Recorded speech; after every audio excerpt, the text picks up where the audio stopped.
राम राम जी, साराना में आपका साथी आर के बात करेंगे। कच्चे कर्मचारियों के लिए बजट में क्या खास है, क्या कुछ जो है घोषणा बजट में की गई है, सैलरी में कितना इजाफा होगा, कुछ सैलरी में होगा भी या नहीं होगा, होगा तो कब होगा। तो कंप्लीट जानकारी आपको इस वीडियो में मिलेगी। सभी कच्चे कर्मचारियों के लिए यह जानकारी रहेगी। तो ये आप देख सकते हैं, बजट सत्र था जो बजट था जो उसके लिए कंप्लीट लेटर जारी किया गया है। और यहाँ पे आपके लिए क्या खास है, तो जो पॉइंट नंबर 54 है वहां पे चलते हैं। ठीक है, ये पूरी पीडीएफ रहेगी इसकी, जो जो बजट का ड्राफ्ट है। तो सीएम साहब ने क्या कहा है आप सभी के लिए, इस पर ही बात करेंगे।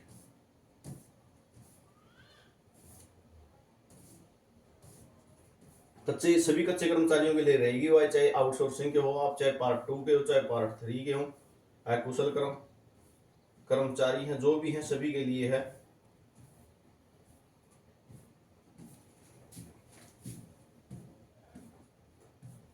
सभी के लिए इस बारे में चर्चा की गई है, चाहे महिला वर्ग हो, किसान वर्ग है, सभी के लिए है। तो किसान जो कच्चे कर्मचारी हैं उनके लिए क्या कहा गया है, इस पर ही हम चर्चा करेंगे।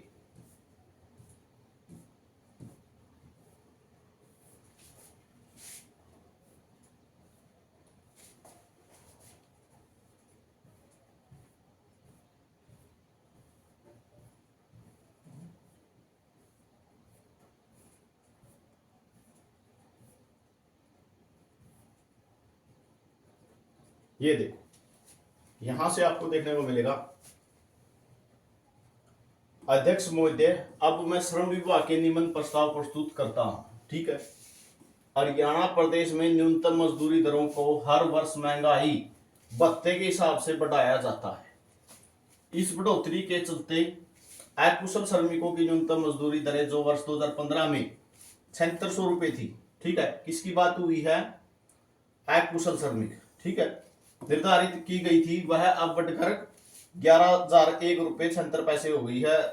और आगामी वित्त वर्ष में सरकार न्यूनतम मजदूरी के मूल दरों का पुनर्निरीक्षण एवं संशोधन करेगी। आगामी वित्त वर्ष यानी 1 अप्रैल 2025 से इसमें फिर से क्या हो जाएगा, संशोधन हो जाएगा। 1 अप्रैल 2025 से इसमें फिर से संशोधन हो जाएगा। बजट में यह बात स्पष्ट कही गई है। अब किन कर्मचारियों को कितनी मिलने लग रही है वो जानकारी भी मैं आपको यहाँ दिखा देता हूं। उसके बाद आपको पता चल जाएगा कि किस किस के लिए इसमें फायदा होने वाला है। तो ये यहाँ पे आप देख सकते हैं, ये श्रम विभाग का लेटर है जो 15 फरवरी 2024 को जारी किया गया था। तो यहाँ पे आपको देखने को मिलेगा, हरियाणा राज्य में जो मजदूरी दर चली हुई है वो क्या चली हुई है, यहीं पे आपको देखने को मिल जाएगा। हरियाणा राज्य में दिनांक 1/7/2024 से न्यूनतम वेतन में उपभोक्ता मूल्य सूचकांक के आधार पर हुई बढ़ोतरी बारे। तो यहाँ पे आप देख सकते हो 2000 जो है 15 में कितनी थी और 2024 में कितनी हुई थी, यहाँ पे देख लो, ये देख सकते हो। यहाँ पे अक्षरेणी, पद योग्यता, मूल वेतन 21/10/2015 को कितना था, दिनांक 1/1/2024 से लागू न्यूनतम वेतन, महंगाई भत्ता दिनांक 1/7/2024 से लागू न्यूनतम वेतन, और दैनिक वेतन कितना बन रहा है। तो यहाँ से जैसे अकुशल श्रमिक 7600 थी, 11,001 रुपए कर दी गई थी। किसको मिलता है, ग्रामीण चौकीदार हैं जो मिलता है, ग्रामीण चौकीदारों को। इसी तरीके से अर्धकुशल 7,980 थी, कितनी कर दी थी, 11,551। ठीक है, ए और बी तो इनकी कितनी होगी थी, 12,129 रुपए 38 पैसे। कुशल कर्मिक 8797 रुपए 85 पैसे थी, 12,735 रुपए कर दी गई थी, 479.84 पैसे हर रोज के। इसी तरीके से इनकी देखने को मिल जाएगी आपको। उच्च कुशल 9699 थी, कितनी हो रही है अब, 14,041 रुपए मिलते हैं। लिपिक व सामान्य स्टाफ, ठीक है, इनके कितने मिलते हैं, 11,551, 12,129। ठीक है, स्नातक या ऊपर वाले को 12,735। तो ये सभी जो है कच्चे कर्मचारी हैं, जो भी कर्मचारी इसके अंदर जो है आते हैं। तो कनिष्ठ वेतनमान आशु लिपिक यहाँ पे देख सको किसकी कितनी सैलरी बन रही है, निजी सचिव 14,473। डाटा एंट्री ऑपरेटर को कितने मिलते हैं? 12,735। चालक हल्का वाहन भारी वाहन वालों के लिए अलग अलग है। सुरक्षाकर्मी बिना शस्त्र के या शस्त्र सहित, बिना शस्त्र वाले को 7,980 मिलते थे, 11,551 मिले हैं। 1237 मिलते थे, अब 13,372 मिलते हैं। तो ये जो है इस तरीके से जो है पहले बढ़ोतरी की गई थी और अब भी इसके अंदर बढ़ोतरी होगी। ठीक है, यहाँ पे भी देख सकते हो। उपरोक्त के अतिरिक्त दिनांक 1/7/2024 से ईंट भट्ठा उद्योग में निम्नलिखित श्रेणियों में श्रमिकों के मूल वेतन में जो है बढ़ोतरी हुई है। और दिनांक 1/7/2024 से जो हरियाणा में ईंट भट्ठा उद्योग में भी निम्न श्रेणियों के श्रमिकों की न्यूनतम वेतन दर देय बनती है। पथेरा के लिए पहली ईंट प्रति 1,000 इतनी थी, फिर टाइल प्रति 1,000 इतनी थी, तो इसको भी बढ़ाया गया था। तो इसी तरीके से आगे भी आपकी जो है अब जो वित्त वर्ष लगेगा उस वित्त वर्ष के अनुसार जो है आपकी सैलरी बढ़ा दी जाएगी। ठीक है, ये सभी को भेजा गया था लेटर, चाहे वो हरियाणा के सभी प्रशासनिक सचिव महोदय प्राइवेट विश्वविद्यालय हैं, सभी राज्य के सभी विभागों को, सभी को भेजा था। ये बोर्ड कॉर्पोरेशन जितनी भी हैं, तो इनकी सैलरी जो इस तरीके से बढ़ाई गई थी। यानी जो आउटसोर्सिंग पॉलिसी के दायरे में नहीं आ रहे हैं, ठीक है, तो उनको जो है इस तरीके से अकुशल कर्मचारी हैं, अर्धकुशल हैं, कुशल कर्मचारी हैं, इनकी सैलरी इस तरीके से बढ़ाई गई थी। और अब जो ये है ये प्रभावित कब से हो जाएगी? अब फिर ये दोबारा से जो 1 अप्रैल 2025 आएगी। ठीक है, वित्त वर्ष नया शुरू हो जाएगा 1 अप्रैल से, तब फिर इसकी घोषणा होगी।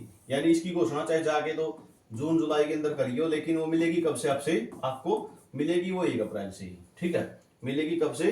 वो मिलेगी 1 अप्रैल से ही। ठीक है, तो और इसके बाद बात कर लेते हैं जॉब सुरक्षा के दायरे में कौन कौन नहीं आ रहे हैं, इसके बारे में भी आपको जानकारी दे देते हैं। तो यहाँ पे आपको देखने को मिल जाएगा, ये हरियाणा विधानसभा बिल नंबर 12 है। इसके अंदर यहाँ पे आपको जानकारी मिल जाएगी कौन कौन जो है जॉब सुरक्षा के दायरे में नहीं आ रहे हैं। तो यहाँ पे आपको स्पष्ट दिखाई दे रहा होगा। For the purpose of calculation of the number of year of engagement a contractual employee who has received remuneration for at least 240 days in calendar year shall be deemed to have worked for the entire year but shall not be include an employee। इन एम्प्लॉइयों को शामिल नहीं किया जाएगा। किन एम्प्लॉइयों को शामिल नहीं किया जाएगा? ये यहाँ पे देख सकते हो। Has been engaged under centrally sponsored scheme, केंद्रीय जो स्कीम है, ठीक है, केंद्र सरकार की जो स्कीम है उसके अंदर अगर आप काम कर रहे हो तो भाई हरियाणा राज्य की स्कीम का फायदा नहीं उठा सकते। Has been engaged on honorarium basis, मान्यता के बेस पे जो लगा हुआ है। ठीक है, has been paid remuneration for service rendered on a part time basis by the government. Part time लगाए जाते हैं कुछ कर्मचारी, ठीक है, 2 घंटे 3 घंटे के लिए, जैसे मिड डे मील वर्कर है। ठीक है, जैसे मिड डे मील हर रोज कितना काम है? 2 या 3 घंटे काम है, लिया जाता है। ठीक है, has attend the age of 58 year on the appointment date. 15 अगस्त 2024 तक किसी ने 58 साल हो गई तो उसको जॉब सिक्योरिटी देके क्या करेंगे? उसकी तो पहले पूरी एज हुई।